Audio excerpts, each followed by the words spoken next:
नमस्कार मित्रों, मैं श्रवण राज आप सभी को आपके सबसे पसंदीदा प्लेटफॉर्म जोश आईएएस पीसीएस के मंच पे आप सभी का स्वागत करता हूं।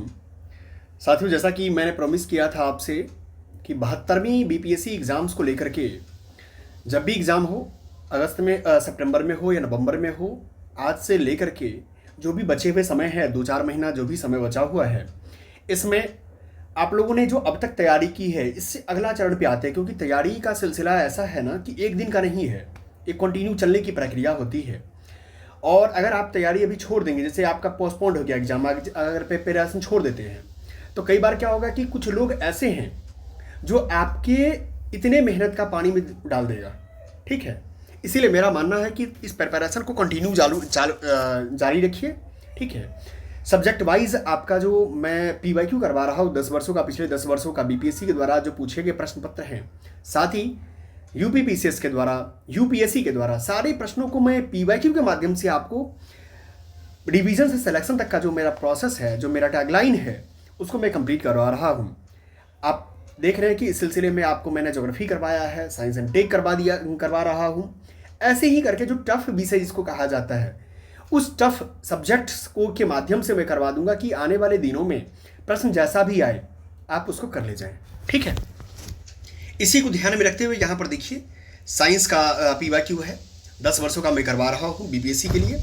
ठीक है, अब इसके लिए क्या है कि आप मेरे टेलीग्राम चैनल यहाँ पर देख रहे हैं कि टेलीग्राम का चैनल का लिंक दिया हुआ है, आप यहाँ से जुड़ जाएंगे, सब्सक्राइब कर लेंगे, साथ ही व्हाट्सअप चैनल से भी जुड़ जाएंगे, क्योंकि व्हाट्सअप चैनल आज के डेट में जब नीट का पेपर का एग्ज़ाम होना था, री एग्ज़ाम होना था, तो उस समय समझ में आया कि टेलीग्राम से जुड़ने के बाद साथ साथ आपको टेलीग्राम अगर किसी कारणवश अगर मान लिया जाए डिजेबल्ड हो जाता है, तो आपको व्हाट्सअप काम आता है।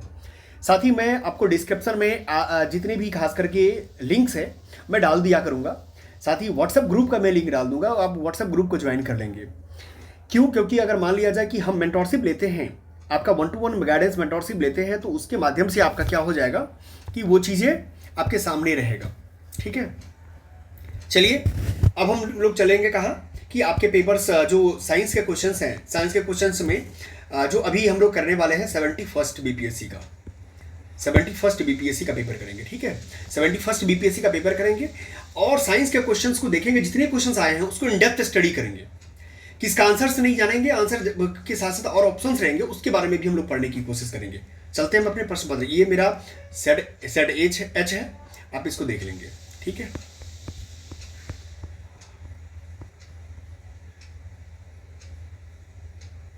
चलिए 71 नंबर क्वेश्चन से आपका साइंस का क्वेश्चन स्टार्ट होता है आपके सामने। आप भी आंसर करने की कोशिश करेंगे, मैं उम्मीद करता हूँ आंसर तो जानते ही होंगे, ऑफिशियल आंसर। साथ में ये जानेंगे कि कैसे इसको उस आंसर तक पहुँचते हैं, इसका रिवर्स इंजीनियरिंग क्या हो सकता है, लॉजिकल मेथड्स क्या लगा सकते हैं, रैशनल मेथड्स क्या लगा सकते हैं, एलिमिनेशन टेक्निक्स जिसको कहते हैं, जो यूपीएससी में अक्सर लोग यूज़ करता है, और देख रहे हैं रिजल्ट में यूपीएससी का दबदबा बनते चला जा रहा है, तो इसीलिए आपको भी यूपीएससी के विद्यार्थी बनने पड़ेंगे बीपीएससी में नौकरी के लिए। ठीक है, चलिए हम चलते हैं, मैं इसको करता हूँ, इसको हटा देता हूँ कि आपके पर ध्यान फोकस रहेगा क्वेश्चन के ऊपर। अब आपके सामने प्रश्न है,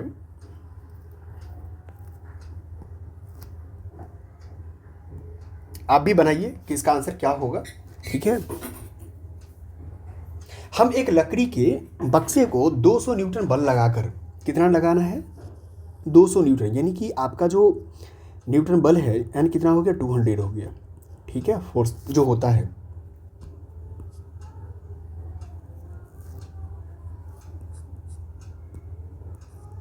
क्या कहता है, लगाकर उसे नियत वेग से फिक्स जो वेलोसिटी से फर्श पर ढकेलते हैं, सीमांत घर्षण बल क्या होगा। अब देखिए मैं बता रहा हूँ, एक ऑब्जेक्ट यहाँ मान लीजिए कि बक्सा रखा हुआ है।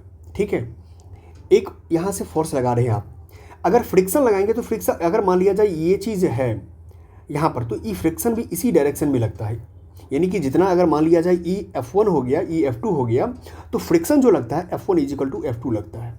ठीक है, इसीलिए इसका आंसर क्या हो जाएगा 200 न्यूटन हो जाएगा F2 बराबर, यानी कि इसका भी आंसर क्या हो जाएगा 200 हो जाएगा। उम्मीद करते हैं समझ में आ गया होगा आपको। चलते हैं आगे, 72 नंबर क्वेश्चंस। 72 नंबर क्वेश्चंस क्या कहता है, 72 नंबर क्वेश्चंस को देखिए, एक ट्रक विराम अवस्था से किसी, यानी कि विराम अवस्था का मतलब होता है कि u इज इक्वल टू क्या हो, इनिशियल वेलोसिटी क्या होगा, 0 होगा मीटर पर सेकंड। किसी पहाड़ी से नीचे की ओर नियत त्वरण फिक्स्ड, मतलब एक्सेलरेशन क्या है, फिक्स्ड है, लुढ़काना शुरू करता है। ये 20 सेकेंड का टी कितना हो गया, 20 सेकेंड हो गया। 400 मीटर की दूरी, एस कितना हो गया, 400 मीटर हो गया। यदि ट्रक का द्रव्यमान मास कितना है, 7 टन, 7 टन बराबर कितना कह सकते हैं, 7000 kg। इस पर लगने वाला बल ज्ञात करना है, यानी एफ निकालना है आपको। ठीक है, कुछ नहीं, इजी है। देखिए आप जानते हैं सूत्र क्या होता है, S is equal to U T plus half A T square होता है ना। अगर मान लिया जाए यू 0 है तो ये पार्ट क्या हो गया, 0 बन गया, हाफ ए टी स्क्वायर बना। अब इसको क्या कीजिए, इधर ले आइए 2s, यानी 2s का ए टी स्क्वायर। अब यहाँ पर देखिए ए निकालना है, यहाँ से 2s इज इक्वल टू क्या है, टी स्क्वायर। अब क्या करना है, मैं इसको क्या करता हूँ, यहाँ पे लिख देता हूँ जिससे कि आपको इजी रहेगा। 2s 2 गुना s का मान कितना मैंने दिया है, 400, टी कितना है 20, यानी कि 20 का स्क्वायर कितना होता है, 400। ये दोनों कैंसिल कर दीजिए, 2 यहाँ पर एक्सेलरेशन आ गया मास पर सेकेंड, मीटर पर सेकेंड स्क्वायर। ठीक है, आप इसको रखे रहिए। बट आपको पता होना चाहिए कि बल निकालने के लिए एफ इज इक्वल टू क्या होता है, एम ए होता है, यानी मास इंटू एक्सेलरेशन होता है। मास कितना है आपका, 7000 गुना 2 कितना हो गया, 14000 न्यूटन। ठीक है, यानी आपको आंसर आ गया क्या, ये आंसर आ गया। मैं उम्मीद करता हूँ समझ में आ गया होगा आपको पूरी कहानी। ठीक है, आगे चलते हैं। 73 नंबर का है, किसी घर में एक महीने में ठीक है, ऊर्जा की खपत 250 यूनिट होती है। कितना होती है ऊर्जा की खपत, 200 पर। टोटल यूनिट कितना हो गया, टोटल यूनिट जो आप देखेंगे कितना हो गया, 250 यूनिट हो गया। आप जानते हैं कि एक यूनिट इज इक्वल टू कितना होता है, 3.6 गुना 10⁻6 होता है, जूल होता है। ठीक है, अब बताइए, आपसे मैं पूछ रहा हूँ 250 यूनिट कितना होगा, कहेंगे सर मल्टीपल कर देंगे, 250 इंटू 3.6 इंटू 10⁻6 कितना हो जाएगा। आप इसको मल्टीपल करके देखिए, तकरीबन मल्टीपल करने में 9 होगा, इंटू 10⁸ के आसपास बनेगा। यही इसका क्या हो गया, आंसर हो गया।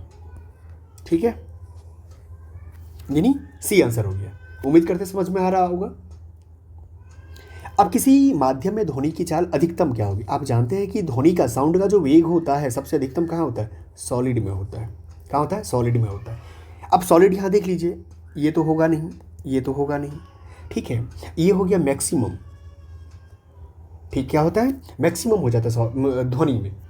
अरे जब ये अगर सॉलिड में, अगर मान लिया जाए कि गैस की बात करेंगे, निर्वात की बात करेंगे, अगर वैक्यूम की बात करेंगे, तो यहाँ पर क्या होता है, सबसे मिनिमम या होता ही नहीं है।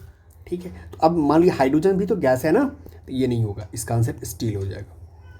मैं उम्मीद करता हूँ ये भी आंसर आप सेटिस्फाई हो गया। आगे चलते हैं 75 नंबर क्वेश्चन को देखिए। 75 नंबर क्वेश्चन क्या कहता है कि मुक्त रूप से फ्री फॉल करना है, मुक्त रूप से गिरते हुए किसी पिंड का की स्थिति जो ऊर्जा, स्टैटिक एनर्जी लगातार कम होती जाती है। अगर स्टैटिक ऊर्जा जो है लगातार कम हो रहा है, ठीक है, तो अब देखिए, अब कहता है कि ऑप्शन देखिए, ऊर्जा संरक्षण सिद्धांत का उल्लंघन नहीं है, ऊर्जा संरक्षण सिद्धांत का उल्लंघन है, गुरुत्वाकर्षण बल का उल्लंघन है, फिर कहता है गुरुत्वाकर्षण बल का उल्लंघन नहीं है। अब मैं बता रहा हूँ यहाँ पर, सबसे पहली बात जानते हैं कि स्टैटिक ऊर्जा जो होता है, स्टैटिक जैसे दो प्रकार का ऊर्जा होता है, जो मैकेनिकल ऊर्जा होता है दो प्रकार, स्टैटिक और काइनेटिक होता है, आपको ये भी पता है। ठीक है, ठीक है, तो अब देखिए स्टैटिक एनर्जी का जो होता है कि स्टैटिक एनर्जी को ही पोटेंशियल एनर्जी भी बोलते हैं, पीई। ठीक है, क्या होता है, mgh होता है, mgh होता है, यहाँ पर होता है लगातार कम हो रहा है। और आपको ये भी पता है काइनेटिक एनर्जी का क्या होता है, मतलब हाफ mva² होता है। ठीक है, हाफ mva² हो गया, तो ये चीज़ें याद रखना। अब यहाँ कहता है कि अगर फ्री फॉल गिराते हैं तो पिंड की स्थिति जो ऊर्जा लगातार कम हो रही है, इसका मतलब होता है क्या कि ऊर्जा संरक्षण का सिद्धांत जो होता है उल्लंघन नहीं करता है। क्या है, उल्लंघन नहीं करता है। इसका आंसर क्या हो जाएगा, ए हो जाएगा। ठीक है, यहाँ गुरुत्वाकर्षण बल जो ग्रेविटेशनल फोर्स है इसका तो कोई रिलेशन ही नहीं है यहाँ पर। तो ऊर्जा संरक्षण से आपको जानते हैं कि यूज होता है, एनर्जी कंजर्वेशन जो थ्योरी होती है। अब हम आ चलते हैं आगे 76 नंबर क्वेश्चन में। 76 नंबर क्या क्वेश्चन कहता है कि बैलों को की एक जोड़ी जो है खेत जोतते समय हल पर 140 न्यूटन का बल लगाती है। कितना लगाती है? 140 न्यूटन का बल लगाती है। यानी कि आपका जो फोर्स हो गया, फोर्स कितना हो गया? 140 न्यूटन का। जोता गया खेत 15 मीटर लंबा है, यानी कि ऐसा अगर बात करेंगे तो कितना हो गया? 15 मीटर लंबा हो गया। खेत की लंबाई को जोतने में किया गया कार्य कितना है? डब्ल्यू कितना है? वर्क कितना है? तो डब्ल्यू बराबर जानते हैं एफ एस होता है। तो एफ कितना है? वर्क 140 गुना 15 मल्टीपल करेंगे तो 2100 जूल के आसपास बन रहा है। ठीक है, तो इसका आंसर ये हो जाएगा। चलिए आगे चलते हैं, ये सब फॉर्मूला है। अब चलते हैं आगे। समतल दर्पण का की जो फोकस दूरी है, फोकल लेंथ होती है कितना? समतल दूरी का फोकस लेंथ क्या होता है? आप जानते हैं कि अनंत होता है, क्योंकि अगर मान लिया जाए ये मिरर आपका हो गया, अगर इस चीज़ का देखेंगे तो ऑब्जेक्ट मान लो यहीं से आता है, तो उसका फोकस लेंथ जो होता है ना अनंत, इनफाइनाइट पे चला जाता है। ठीक है, इनफाइनाइट पे चला जाता है। आप कहता है कि 78 में निम्नलिखित में कौन सा पद जो है विद्युत परिपथ में इलेक्ट्रिक सर्किट में विद्युत शक्ति को यानी कि इलेक्ट्रिक पावर को निरूपित नहीं करता है? अब क्या करना? नहीं करता, यहाँ ध्यान रखना है, नहीं करता है। जब भी आपको क्वेश्चंस में इस तरह का चीज़ें आए तो आपको ध्यान रखना है, नहीं को सबसे पहले क्या करना है? घेर देना है। अब हम देखते हैं, आप जानते हैं कि खासतौर पर पावर इज इक्वल टू क्या होता है? पावर, अगर पावर की बात करेंगे, पावर में की बात करते हैं, P is equal to V I होता है, यानी वोल्टेज इंटू इलेक्ट्रिक करंट होता है, आई। ठीक है, अब जानते हैं P is equal to V I होता है। हम एक तरफ ये भी जानते हैं कि जो खास तौर पे हम लोग फॉर्मूला पढ़ते हैं तो उसमें होता है कि V is equal to I R. ये भी पता होगा आपको, V is equal to I R, जिसमें खास करके वी प्रोपोर्शनल टू आई होता है, वोल्टेज और इलेक्ट्रिक करंट का, विद्युत धारा का। आर तो रेसिस्टेंस होता है, ये बात आपको पता ही है। अब इस फॉर्मूला का क्या करना है? यहाँ यूज करना है। अब भी है, सपोज करो ना, एक एक करके हम लोग देख लेते हैं। भी बराबर आई आर पहले पुट करो, आई आर इंटू आई कितना हो गया? आई स्क्वायर आर, यानी कि आई स्क्वायर आर होगा, ये मैं बोल रहा हूँ होगा। ठीक है, चलो दूसरा देखते हैं। क्या करो, यहाँ पे आर का वैल्यू पुट करो, यहाँ सॉरी पहले भी दे दिया ना, अब आई का मान दो। भी आई इज इक्वल टू क्या होगा? V by R. I is equal to क्या होगा यहाँ पर? भी बाई आर। तो ये होता है भी बाई आर, यानी V square by R is equal to V square R, यानी ये भी हो गया। और एक फॉर्मूला तो आपको मैंने शुरुआत में लिखा है, ये फॉर्मूला तो है ही। इसका मतलब है कि क्या नहीं होगा? ये नहीं होगा। ठीक है, ये नहीं होगा। ट्रिक्स क्या है? दूसरी बात, अगर हम एलिमिनेशन ट्रिक्स की बात करेंगे ना, तो एलिमिनेशन ट्रिक्स में ये दोनों तो नहीं होगा, भी आई सी और डी तो नहीं होगा। क्या है? सी और डी तो नहीं होगा। लेकिन देखो आई आर और आई आर से बन रहा है, यानी कि कुल मिलाकर के आई और यही दोनों में से बनेगा आंसर। यहाँ देखो मैनिपुलेट किया गया ना, एक तरफ आई आर को चढ़ा दिया, एक तरफ आई को चढ़ा दिया, यानी कि आपके पास 50-50 का चांस अभी भी बच रहा है। इस चीज़ को गौर करना, इसीलिए आंसर आपका क्या हो जाएगा? फाइनल आंसर ए है। आगे चलते हैं। 79 नंबर क्वेश्चन क्या कहता है? 79 नंबर क्वेश्चन का लघु पथन शॉर्ट सर्किट के समय परिपथ में सर्किट में विद्युत धारा का मान जो होता है, इलेक्ट्रिक करंट का जो मान होता है, क्या होता है? आप जानते हैं कभी भी शॉर्ट सर्किट होता है तो उस समय इलेक्ट्रिक करंट का मान बढ़ जाता है। क्या हो जाता है? बहुत अधिक बढ़ जाता है, बढ़ जाता है। ठीक है, परिवर्तित नहीं होता, गलत है। निरंतर परिवर्तित होता, गलत है। बहुत कम हो जाता है, कम नहीं होगा, बढ़ जाएगा। ठीक है, इसका आंसर क्या हो जाएगा? सी हो जाएगा। शॉर्ट सर्किट से के समय ध्यान रखना है। 80 नंबर क्वेश्चन क्या कहता है? उपकरणों को विद्युत आघात से बचाने के लिए युक्ति होती है। आप जानते हैं कि विद्युत आघात से बचाने के लिए कोई भी मान लिया जाए एकाएक शॉर्ट सर्किट की हो जाता है, तो उस समय हम लोग को क्या होता है कि सबसे पहले जो हमारे घर में कोई भी चीज़ लगा होता है, जैसे इक्विपमेंट्स, जैसे मान लो टेलीविज़न हो गया, एसी हो गया, फ्रीज हो गया, कोई भी चीज़ अगर है मान लो, तो उसको बचाने के लिए क्या करें? फ्यूज लगाते। क्या लगाते हैं? फ्यूज लगाते हैं। एक तो हुआ कि फ्यूज। जनरेटर क्यों लगाएंगे भाई साहब? मोटर क्यों लगाएंगे? धारा नियंत्रक क्यों? धारा नियंत्रक तो कंट्रोलर के तौर पे काम आता है, लेकिन हम लोग फ्यूज लगाते कि दो सब मेन जो बॉडी है, जैसे मान लो कि कूलर है, तो कूलर के और इलेक्ट्रिक सप्लायर के बीच में एक फ्यूज लगा रहेगा स्विच के पास, जहाँ से क्या करेंगे, कभी भी अगर ऐसा होगा तो वो फ्यूज क्या हो जाएगा? ब्रेक कर जाएगा। अब मैं बता रहा हूँ फ्यूज बना किसका होता है? फ्यूज किसका बना था? आप लोग भी कमेंट कर सकते हैं, फ्यूज किसका बना होता है? टीन का। टीन कितना % होता है? 63% टीन और लेड सीसा 37%। ठीक है, तो इस चीज़ को ध्यान रख, कभी भी अगर आपसे पूछा जाए कि विद्युत धारा में जो लगा हुआ आघात के समय लगा हुआ उपकरण जो फ्यूज होता है वो किसका बना होता है, टीन और लेड का बना होता है। चलिए आगे चलते हैं।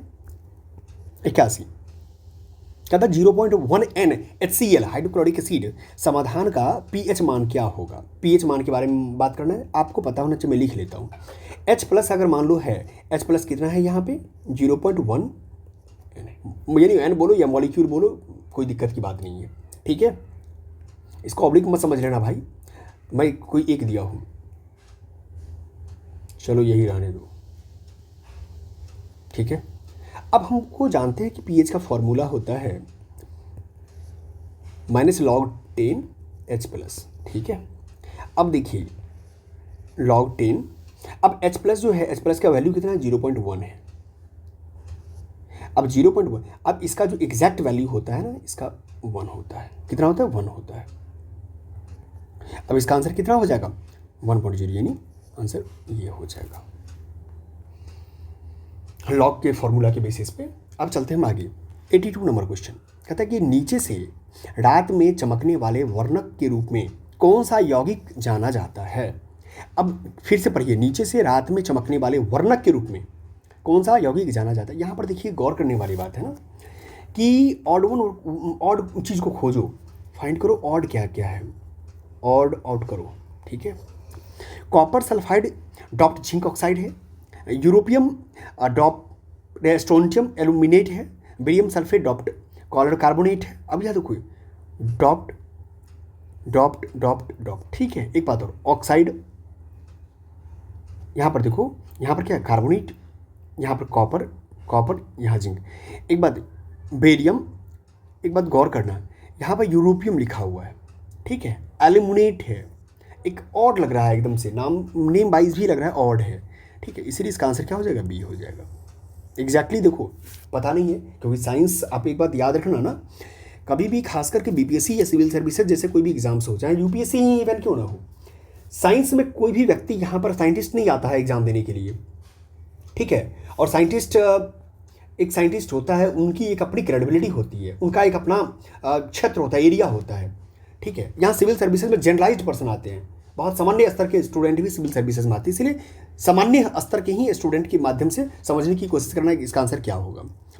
अब 83 नंबर कहता है स्मार्ट फिल्म के लिए किस सामग्री का उपयोग किया जाता है, ठीक है। अब यहाँ पर देखो, यहाँ पर कहते हैं calcium carbonate, indium tin oxide. यहाँ पर भी ऑड देखो, आपको क्या ऑड लग रहा है, इससे ऊपर भी देखना ऑड क्या लग रहा है, यूरोपियम, इंडियम, क्या कैल्शियम कार्बोनेट सब सुना हुआ नाम है, जिंक क्लोराइड भी सुना हुआ है, सिलिका सब सुना हुआ है, इंडियम टीन ऑक्साइड, ठीक है।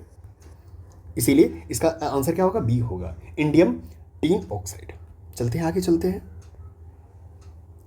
अब चलते कार्सिनोमा। अब देखो कार्सिनोमा, आपको पता है कि कार्सिनोमा क्या है, एक डिजीज है। क्या है कार्सिनोमा, एक डिजीज है। कार्सिनोमा के उपचार के लिए किस धातु यौगिक का उपयोग किया। सबसे पहले जानिए कार्सिनोमा एक प्रकार का कैंसर है। क्या है, एक प्रकार का कैंसर है। ये कौन जनरल सामान्य कैंसर है, सबसे सामान्य प्रकार है, सामान्य प्रकार है। अगर कैंसर होता है ना तो अब मान के चलना कि 80 से 90% जो होता है कैंसर इस कार्सिनोमा प्रकार का ही होता है।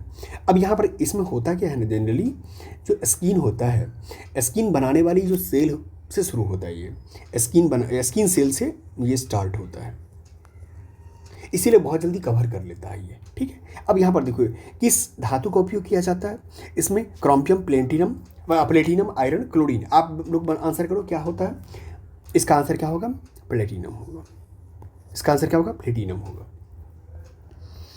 अब 85 नंबर क्वेश्चन, गर्भ निरोधक गोलियों में किस यौगिक का उपयोग किया। देखो कभी कभार ना आप लोग नेगेटिव मार्किंग स्किप करना सीखो, जो क्वेश्चंस में आपको लग रहा है कि नहीं है, साइंस में भी स्किप करने का कॉन्सेप्ट आपके पास होना चाहिए, सॉरी बोलने की आपके अंदर आदत होनी चाहिए। आपसे अगर कोई गलती हो जाती है, जैसे मान लो आप बीपीएससी या सिविल सर्विसेज या किसी का इंटरव्यू देने जा रहे हो, अब मान लेते हैं इंटरव्यू लेने वाला अगर ईगो पे आ गया है तो फिर आपको बीच में क्या, अगर मान लेते हैं कि वो क्वेश्चंस दिए जा रहा है और आप बीच में जान करके भी एक बार सॉरी बोल देना चाहिए, ठीक है। तो अब सॉरी इंटरव्यू में सॉरी और प्रीलिम्स में स्किप करने का, मेंस में क्वेश्चन ही छोड़ना है, मेंस में तो जितने आएगा सारे लिख देना है। तो यहाँ पर स्किप करना, क्योंकि निगेटिव मार्किंग है। गर्भ निरोधक गोलियों में किस प्रकार यौगिक का उपयोग आपको नहीं आता है तो छोड़ दिया करो कुछ क्वेश्चंस को। लेकिन मैं इसका आंसर तो बताने के लिए आया हूँ, तो मैं तो आंसर बताऊंगा इसका, ठीक है, बट उसमें कुछ एडिशनल वैल्यू एडिशन भी करूँगा। अब जो होता है एंड कॉन्ट्रासेप्टिक जो पिल्स होते हैं, कॉन्ट्रासेप्टिव पिल्स में क्या होता है कि दो प्रकार का चीज़ें होता है। इसका होता जनरली क्या है, कॉन्ट्रासेप्टिव पिल्स में जो आप जानते हो कि एस्ट्रोजन और प्रोजेस्टिन होता है, ठीक है, मैं आपको बता देता हूँ।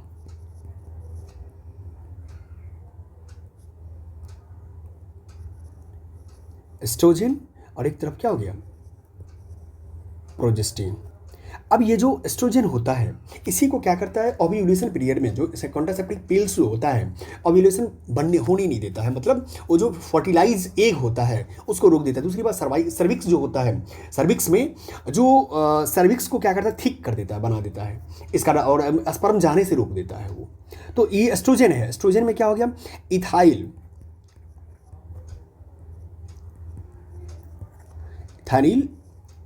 एस्ट्राडियोल, ये इसमें होता है, ठीक है। अब देखो यहाँ पे प्रोजेस्टिन क्या है, यहाँ पे जो नाम बता रहा हूँ इसी से क्वेश्चन ये पूछा गया है।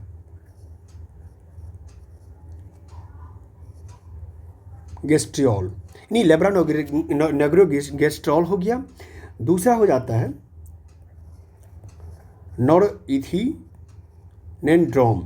सॉरी फॉर प्रोनाउंसिएशन मैं एग्जैक्ट नहीं कर पा रहा हूँ, ठीक है। और एक हो गया ड्रोपिरेनोन, ठीक है। इतनी सारी चीज़ें जो है इसी, और ये आपसे जो प्रश्न पूछा था ये यहीं से पूछा था किस यौगिक का, तो ये आपका आंसर हो जाता है, ठीक है। कोलेकैल्सिफेरॉल। अब एक बात और है, सेट्रिजिन जानते हो, सेट्रिजिन जो सर्दी जुकाम होता है, बचपन में हम लोग को याद है सर्दी जुकाम के समय में सेट्रिजिन लोग यूज कर लेता है। एक कोलेकैल्सिफेरॉल तो जानते हो, विटामिन डी का नाम जब हम लोग पढ़ते हैं तो विटामिन डी के लिए होता है, विटामिन डी हो गया, सेट्रिजिन तो जानते हो इससे होता है। वेनलाफ्लेक्सिन, ये सब कुल मिला के एंटीबायोटिक है, क्या है, एंटीबायोटिक है। तो ये तो नहीं होगा ना, तो बनता है एक, तो उसी को मार दो। चलते हैं नेक्स्ट क्वेश्चन पे, 86 नंबर क्वेश्चन पे। 86 नंबर क्वेश्चन क्या कहता है, तेल को गैल्वेनाइज्ड आयरन पॉट में क्यों नहीं रखा जाता है।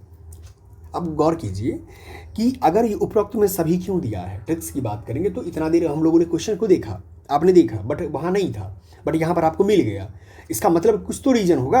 अब देखिए यह जहरीला यौगिक बनाता है, बिल्कुल सही बात है। यह तेल की गुणवत्ता को कम करता है, बिल्कुल सही बात है। यहाँ जंग देखी जाती है, बिल्कुल सही बात है।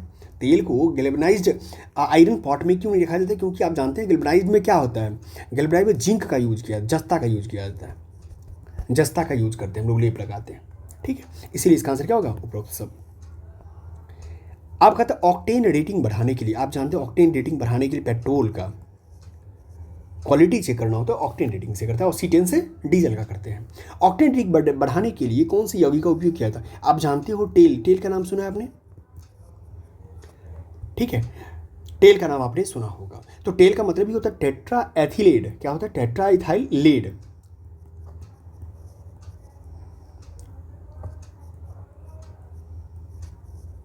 इथाइल लेड, ठीक है। अब यहीं पर देखो ये ऑप्शन आपको दिया हुआ है, ठीक है, तो ये बात को ध्यान रखना होता है टेल को। चलते हैं आगे नेक्स्ट क्वेश्चन, 88 नंबर क्वेश्चन को देखो। 88 नंबर क्या होता है, PHBV बायोडिग्रेडेबल पॉलीमर का पूर्ण रूप क्या है, यानी फुल फॉर्म क्या है उसका, ठीक है। अब यहाँ पर गौर करने वाली बात है कि polyhydroxy butane butyric acid, polyhydroxy butyl vanillin, poly 3 hydroxy butyl CO hydroxy cobalt valerate, polyhydroxy butyric acid, butyric acid. अब एक बात गौर करना कि कोई भी एग्जामिनर जो क्वेश्चन सेटर है उसके दृष्टिकोण से सोचने की कोशिश करना कि क्या वो जब आपका ऑप्शन बना रहा होगा तो क्या बहुत टफ बनाएगा, नहीं बनाएगा, तो सिंपल बना देगा। जब टफ बनाएगा भी तो क्या करेगा, वो सही उम्मीद करके देगा कि ये सही होगा, भाई साहब एक ही बनाना रखना है, इसका आंसर एग्जैक्ट होगा। इसीलिए बहुत ही जब एलेबोरेट करके कोई चीज़ दिया रहे, अब बहुत मतलब अलग अलग लगे कि क्लियर बता रहा हो, वही उसका आंसर होता है। जहाँ तक कि मेरा एक्सपीरियंस कहता है, UPSC का पेपर हो आप देखेंगे या BPSC के पेपर में हो, आपको इस तरह से देखने को मिलेगा। मैं कई जगह बताऊंगा कि बहुत ज़्यादा एलेबोरेट करके, बहुत ज़्यादा व्याख्या करके अगर कोई ऑप्शन बना रहा है तो वो एग्जैक्ट उसका आंसर रहता है। चलते हैं इसका, ठीक है, इसका आंसर C होगा। हार्मोन, हार्मोन किसके द्वारा स्रावित किया जाता है, यानी स्रावित किसके द्वारा किया जाता है? अब जानते हैं कि हार्मोन जो है एंडोक्राइन ग्लैंड से स्रावित होता है, यानी कि अंतःस्रावी ग्रंथि से स्रावित होने वाला चीज़ है। अगर आप कुछ एग्जाम्पल करेंगे तो पिट्यूटरी ग्लैंड का नाम जानते होंगे आप, ठीक है, पिट्यूटरी ग्लैंड का नाम जानते होंगे, थायराइड ग्लैंड का नाम जानते होंगे, ठीक है। तो ये सब चीज़ें हैं जो, ये सब क्या है, खासतौर पे अंतःस्रावी ग्रंथियाँ हैं। प्रजनन ग्रंथि तो है नहीं, तैलीय नहीं है, बहिस्रावी नहीं है। 90 पे चलते हैं। निम्नलिखित में से कौन सा शब्द जो है हर्पिस सिम्प्लेक्स वायरस, क्या है, हर्पिस सिम्प्लेक्स वायरस और मानव के बीच बातचीत को दर्शाता है। अब यहाँ पर गौर करना कि यहाँ देखो, एक जगह सहजीवन है, परजीवी है, पैरासाइटिज्म है और कई सिम्बायोसिस है। अब यहाँ पर एक बात है, एंडोसिम्बायोसिस है और एंडोपैरासिटिज्म है, यानी इसी चीज़ का दे दिया है। अब अंदाजा लगाना कि इसी में से एंडो में से ही आंसर होगा, यानी 50% पर चल गए तुम, ठीक है। अब यहाँ पर क्या लिया है कि हर्पिस सिम्प्लेक्स वायरस और मानव के बीच की बातचीत को दर्शाने वाला है एंडोपैरासिटिज्म, क्योंकि ये जो खास तौर पे है हर्पिस सिम्प्लेक्स वायरस है, ये क्या है, पैरासिटिज्म है ये, तो इसीलिए एंडोपैरासिटिज्म इसका आंसर होगा, ठीक है। अब आगे चलते हैं 91 नंबर क्वेश्चन। संक्रमण के जवाब में बनने वाली पहली इम्यूनोग्लोबुलिन की श्रेणी कौन सी है? अब कोई मान लो कि कोई ट्रांसमिशन हो रहा है, उसके सबब एंटी में जो खासकर हमारा बॉडी जो इम्यूनोग्लोबिन बनाता है, ये क्या बनाता है, ये बनाता है खासतौर पे आईजीएम बनाता है, क्या बनाता है, ठीक है। तो ये चीज़ को ध्यान रखना है कि आईजीएम बनाता है, क्योंकि आईजीएम का मतलब आई फॉर, इसका फुल फॉर्म भी आप चेक करेंगे ना, तो ये आईजीएम का मतलब ही होता है इम्यूनोग्लोबुलिन, ठीक है, और एम है जो खास करके ये लार्जेस्ट एंटीबॉडी है, क्या है, एंटीबॉडी है, प्रोड्यूस करता है आपके इम्यून सिस्टम के द्वारा। फर्स्ट टाइम में जो इन्फेक्शन आपके बॉडी में होता है, फर्स्ट टाइम आपके बॉडी में इन्फेक्शन हुआ, इन्फेक्शन के दौरान ही जो ये चीज़ रिस्पॉन्ड करने के लिए दिया जाता है, ठीक है, तब जाकर के ये आईजीएम बनता है। चलते हैं आगे 91 के बाद 92 नंबर क्वेश्चन। 92 नंबर क्वेश्चन क्या कहता है, गौर कीजिए।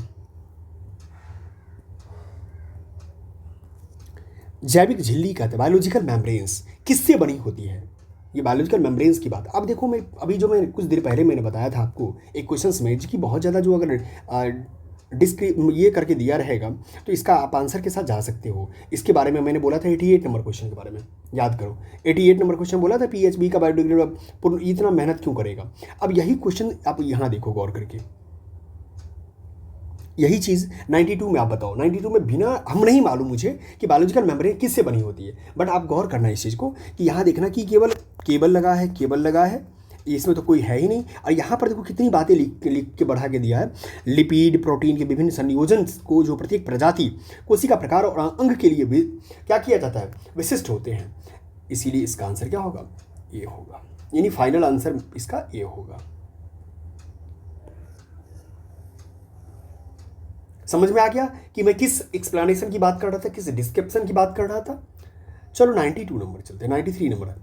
अब यहाँ पर कहते हैं 93 में मैं फिर कहता हूँ इसको स्किप करना चाहिए आपको, क्योंकि कुछ चीज़ें ऐसी हैं जो बहुत ही वाहियात देगा, ठीक है, आपको नहीं पता, आप सब चीज़ नहीं पढ़ के जा सकते, इसीलिए कुछ चीज़ हटा के चलो। ये कहते हैं कि नॉनसेंस कॉर्डन क्या है, नॉनसेंस कॉर्डन मतलब ये होता है कि मतलब देखो ये चीज़ ना mRNA से जुड़ा हुआ है, मैं आपको बता रहा हूँ ये है क्या, दरअसल मामला क्या है। mRNA आप जानते हो कि बीपीएससी का या यूपीएससी का mRNA हिट टॉपिक होता है। M फॉर मैसेंजर ये भी पूछ लिया गया है, M क्या होता है, M फॉर मैसेंजर होता है, ठीक है, आपको ये भी पता, मैंने एक बार बताया भी था। E जो M होता है ये मैसेंजर होता है, और RNA तो RNA होता है, आप जानते हैं RNA DNA आपको पता ही होगा, राइबोन्यूक्लिक एसिड की बात कर रहा है ये। अब मैं बता रहा हूँ कि ये 3 न्यूक्लियोटाइड जो है ना, खास करके सीक्वेंस होता है इसमें, इसका 3 जो है न्यूक्लियोटाइड सीक्वेंस होता है। अब सीक्वेंस इसमें यही चीज़ें होता है ना, खास करके प्रोटीन ट्रांसलेटर के तौर पे काम करता है। क्या करता है, ट्रांसलेशन के तौर पे करता है, प्रोटीन का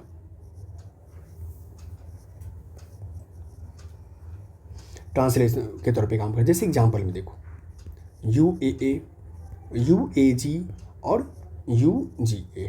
अब देखो यहाँ पर क्या आपको समझ में आ रहा है कि कौन सा एक नॉनसेंस कॉर्डन है, इसमें से मैच करके देखो, तो जब मैच करते हो तो आपको यही मैच होता है, UAA, ठीक है। अब एक्स्ट्रा जानने के लिए UAG और UGA कभी अगर इन फ्यूचर आता है रिपीटेशन में, क्योंकि कुछ जगह बत्तख मियाँ वाला इतिहास में याद करो कि बत्तख मियाँ का क्वेश्चन कितना रिपीट होता है, तो अगर आता है भविष्य में, तरमीम में ही आ जाता है, अगर यही क्वेश्चन रिपीट, तो आपके ध्यान में रहना चाहिए कि, क्योंकि अगर ये तो फ्री का हो गया ना, आंसर जान लिए, थोड़ा सा ये एडिशनल वैल्यू एडिशन भी कर लिए कि क्या है, समझ में आ गया। अब चलते हैं नेक्स्ट 94 नंबर है, विलुप्त होने के खतरे में पड़ी प्रजातियाँ क्या कहलाती है? तो सीधी सी बात है, आप जानते हैं विलुप्त अगर होगा तो लुप्त प्राय ही कहलाएगा, क्या करेगा, एक्सटिंक्ट कहीं कहलाएगा ना, ठीक है। तो ये तो सिंपल क्वेश्चन था। 95 नंबर क्वेश्चन, निम्नलिखित में कौन सी खड़ी फसल है? क्या है खड़ी फसल? आप जानते हैं कि किसी भी सर्विसेज के लिए और खास करके फसल जो क्रॉप पैटर्न में पूछा जाता है, अब लडांग के बारे में इससे पहले आपने देखा था, ठीक है, उसी प्रकार खरीफ और रबी अजायद के बारे में तो पूछा ही जाता है। अब देखो यहाँ पर एक बात और, जो कॉस्टली होगा ना, कॉस्टली क्रॉप होगा वो खरीफ के अंतर्गत आता है, क्योंकि वर्षा अगर मान लो किसी साल बारिश नहीं हुई तो आपको पानी पटवन करना पड़ेगा, बहुत सारी चीज़ें। लेकिन जब रबी फसल होता है, जो ठंडी महीना होता है, उसमें पानी की बहुत ज़्यादा आवश्यकता नहीं होती है। इसीलिए देखो, गेहूँ तो ठंडी महीना होता है, जौ भी ठंडे में, ये दोनों तो कट कर दो। अब अच्छा, गन्ना और चना भी जानते हैं कि खासतौर पे ठंडी महीना में, क्योंकि आपने देखा होगा खासकर ग्रामीण समुदाय में या शहर में भी, अब मैं देखता हूँ कि चना का जो झार होता है उसको क्या किया जाता है, पका करके खाने में काम आता है, ठीक है। तो पका के खाता है तो कब खाता है, तो ठंडी महीना में खाता है, तो इसीलिए ये भी नहीं होगा, एक ही बचता ऑप्शन गन्ना, ठीक है। तो इसका आंसर क्या हो जाएगा, गन्ना हो जाएगा। चलते हैं नेक्स्ट 96 नंबर क्वेश्चन, पौधे में जाइलम जो होता है मतलब किस कार्य के लिए तो जानते हैं जाइलम को हम लोगों ने याद किया अच्छे से कि जाइलम जल के लिए। तो यहाँ पर लिखा भी है, भोजन के परिवहन नहीं, ऑक्सीजन परिवहन नहीं, आवश्यक अमीनो एसिड नहीं, पानी, क्या है, जल मतलब पानी, और घुले हुए खनिजों का परिवहन के लिए जाइलम। अब मैं बता रहा हूँ, जाइलम है तो फॉलोइंग भी आपको जानना पड़ेगा। और ये क्या होता है, संवहन टिश्यू होता है, क्या होता है, संवहन टिश्यू होता है, वैस्कुलर टिश्यू बोलते हैं इसको। चलो आगे चलते हैं। 9 पौधे के वर्गीकरण में संवर्ग, देखो अभी जो जिस चीज़ की मैंने बात किया बताया वही चीज़ आपको आ गया यहाँ पर, संवहन टिश्यूज। यही में क्या होता है, 2 प्रकार का, जाइलम होता है और फ्लोएम होता है, बस यही से पूछ लिया आपको ऊपर। इससे पहले देखो यहाँ पे ये पूछ लिया आप खास तौर पे 96 में पूछ लिया, और यहाँ पर देखो ये पूछ लिया है। चलते हैं अपने प्रश्न की ओर। अब कहते हैं कि विशेषताओं के उपयोग करने वाले पहले व्यक्ति कौन थे? एकदम से अगर आपको आता है तो ठीक है, नहीं आता तो मत बनाओ भाई साहब, स्कीप करना सीखो। मैं बार बार कहता हूँ स्कीप करो, कोई फायदा नहीं है बना करके। अगर आप मान लो 150 में कट ऑफ कितने जाते हैं, उस कट ऑफ को भी ध्यान में रखोगे तो कुछ ऐसे क्वेश्चन आपको मिलेंगे, आप इसका बदला इतिहास में ले लेना, ज्योग्राफी में ले लेना, ठीक है। छोड़ दो यहाँ पर, कुछ स्टैटिक पार्ट छोड़ ही दिया करो, इसको स्कीप कर दो, ठीक है। बट आंसर जानने के लिए एपिकोंड्रिले है, ठीक है। चलो 98 में आम जो हम भाग खाते हैं जानते हैं वह क्या है? अब मान लो ये तो बहुत इजी है ना, आम का क्या होता है, ऊपर से छिलका हटाते हैं हम लोग, तो बाह्य विधि तो हटा ही दिए बाह्य का। अंदर में जो होता है जो क्या बोलते हैं, आम का आम गुठली का दाम, तो अंतर भाग तो नहीं ही खाते हैं, जिसको कहीं के टिकुला भी बोलते हैं, ये छोटा बड़ा पार्ट जो बोलते हैं बीज, ये मध्य वाला भाग हम लोग खाते हैं, ठीक है। मध्य फल भीति बोलते हैं इसको, बीच वाला खाते हैं ना हम लोग। ये चीज़ हो गया 98 का। अब आता है क्या 99, ओजोन दिवस के बारे में कहते हैं, ओथी। अब ओजोन दिवस जानते हैं कि 16 सितंबर होता है, ये तो फैक्चुअल चीज़ें हैं, याद करने वाली बात है, तो याद कर सकते हैं 90 इसका क्वेश्चन ओजोन वाला का। अब आता है नेक्स्ट साइंस का ये लास्ट क्वेश्चन, माइकोराइजा संबंध में पौधे का लाभ है, ठीक है, माइकोराइजा से रिलेटेड है। तो माइकोराइजा संबंध में पौधे का लाभ क्या है? अब सीधी सी बात है, आप देखिए गौर करके, यह एक जगह सुरक्षा, भोजन, ए और बी, और नेक्स्ट देखो क्या एक्सप्लेन करके दिया है, खनिजों का बढ़ा हुआ अवशोषण और रोगों से क्या है, सुरक्षा। अब माइकोराइजा आते ही आपके दिमाग में आया होगा फंगल और प्लांट का क्या है, जो जुड़ा हुआ पार्ट है, फंगस प्लस क्या है, प्लांट है। माइकोराइजा का काम यही होता है, खनिजों का बढ़ा हुआ अवशोषण और रोगों से सुरक्षा प्रदान करना, ठीक है। इसका आंसर क्या होगा, डी होगा। तो आप उम्मीद आप समझ में आ गया होगा कि किस तरीके से क्वेश्चंस के पैटर्न बनते हैं और किस तरीके से, मतलब कुल मिलाकर आज हम लोगों ने क्या किया, आज हम लोगों ने बहुत अच्छे तरीके से 30 क्वेश्चन साइंस में जो पूछे हुए क्वेश्चंस हैं उस क्वेश्चंस को हम लोगों ने बहुत अच्छे तरीके से करने की कोशिश किया, है कि नहीं। बहुत अच्छे तरीके से हम लोगों ने 71 से लेकर के स्टार्ट करके 71 से लेकर के 100 तक पहुंचाया कि साइंस में कोई भी क्वेश्चन ऐसा छूट ना पाए। इसीलिए मेरा मानना है कि बहुत अच्छे तरीके से तैयारी जब करते हैं आप, तो आपका प्रश्न छूटना तो दूर की बात है, आप बहुत बेहतर कंडीशन में आ जाते हैं, चाहे वो विषय कोई भी क्यों ना हो, कितना भी टफ क्यों ना हो। हकीकत की बात है, टफ वही सब्जेक्ट बनता है जिस पर हम समय कम देते हैं, और दूसरी बात की उसमें रुचि नहीं होती है। रुचि जिस दिन विकसित हो जाएगा उस दिन सच में वो सब्जेक्ट आपका हो जाएगा। तो इंटरेस्ट जगाना पड़ता है। इंटरेस्ट जगाने के लिए कोई ज़रूरी नहीं है। कई बार क्या होता है कि मैं अपनी बात बता रहा हूँ कि एक्चुअली मैं फर्दर साइंस स्टूडेंट रहा हूँ, तो कुछ ऐसे विषय होते हैं जो ज्योग्राफी जैसे विषय मुझे काफ़ी मतलब समझ में नहीं आता था। रटने की बात तो समझ में ही नहीं आता था, रटना कैसे है, क्योंकि मैथमेटिक्स बैकग्राउंड रहा है तो रटना कैसे है समझ में नहीं आता था। लेकिन जब सच में ज्योग्राफी को साइंस के पैटर्न की पद्धति पर मैंने पढ़ना शुरू किया, तब मुझे लगा कि अरे माय गॉड, साइंस के से भी ज़्यादा रोचक विषय ज्योग्राफी है। और आज देखो कि मैं जब ज्योग्राफी पढ़ाता हूँ आप लोग को, तो आपको लगता होगा ज्योग्राफी कितना अच्छा पढ़ाते हैं। ठीक है, तो यही चीज़ें हैं। आप मेन मुद्दा होता है ना कि किसी भी विषय को पढ़ते कैसे हैं। ठीक है, चलिए कोई नहीं, बहुत अच्छा। आप इसी तरीके से पढ़िए। सब्जेक्ट वाइज मैं दे रहा हूँ। साइंस टेक 10 वर्षों का मैंने आपसे प्रॉमिस किया है।